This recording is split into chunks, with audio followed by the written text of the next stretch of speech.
ఎస్ఎఫ్ఐకి సంబంధించిన నాయకులు మోహన్ బాబు యూనివర్సిటీ మీద ఏయో వీడియోలు పెట్టారట. ఆ వీడియోలు తీసేయమంటే 15 లక్షలు అడిగారట. అసలు తీయమని అడగడం ఎందుకు? 15 లక్షలు ఎందుకు ఇవ్వటం? ఒకవేళ వాళ్ళు అడిగారు, అదేదో చాట్ కూడా ఉందంట. అది తీసుకెళ్ళి పోలీస్ కంప్లైంట్ ఇవ్వచ్చుగా నువ్వు.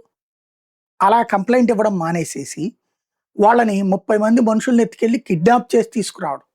వాళ్ళు ధర్నాకి రెడీ అయితే, ఇదిగో మమ్మల్ని ధర్నా చేస్తామని బెదిరించారు, అందుకని మేము కిడ్నాప్ చేశాం అని చెప్తే కరెక్ట్ అవుతుందా? అసలు ఏంటి ఆ బలుపు?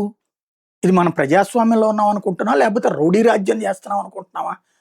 మోహన్ బాబు పేరు పరువు తీశారా, మంచు విష్ణు పరువు తీశారా, లేకపోతే వాళ్ళు చెప్తేనే చేశారా?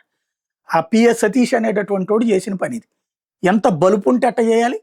ఇద్దరు విద్యార్థి సంఘ నాయకుల్ని కిడ్నాప్ చేసి తీసుకెళ్ళడం అన్నటువంటిది.